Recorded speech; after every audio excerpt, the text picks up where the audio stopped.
Can you first sort out what kind of music do you play? You are described as either alternative dance group or indie electronic act or something in between. Definitely something in between. We like are sort of between house music and indie sort of rock in a way, but they're sort of like two of our biggest influences. We play live with drums, guitars, vocals, synthesizers, and it's pretty chilled, or it can be pretty dancey. You have quite a nice accent. You are now part of a successful and ever-growing group of great Australian acts.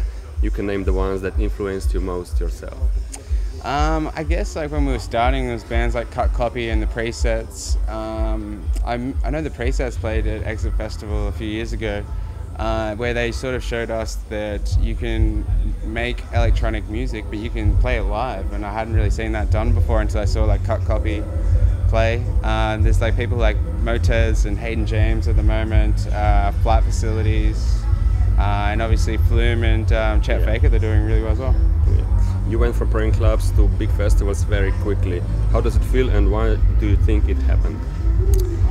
I mean, we've been sort of working on our live show for a long time now, 7 years since we started, and I think we're at a really good place where we put on a nice, energetic, dancey show, and I think that the tighter and the more fun that we were having on stage, the more that it grew.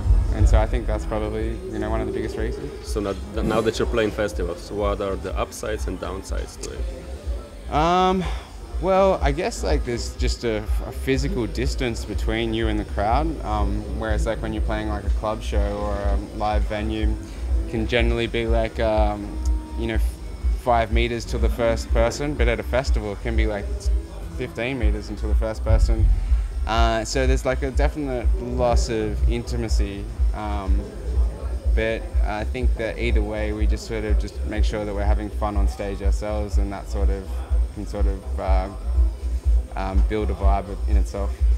You've now seen quite a share of festivals around the world. Which one is the best, or a couple of them? Exit Festival. I think Coachella was like a dream for us to play, and it was you do like 2 weekends in a row. They sort of like replicate the festival.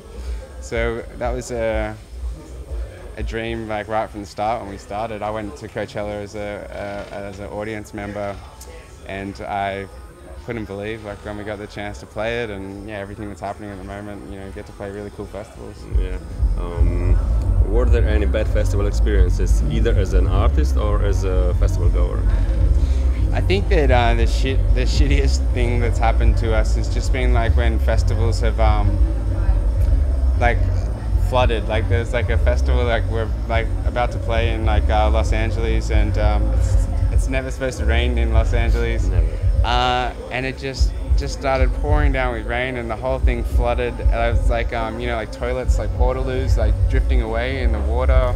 The generators got submerged in water, and they had to shut the whole thing down.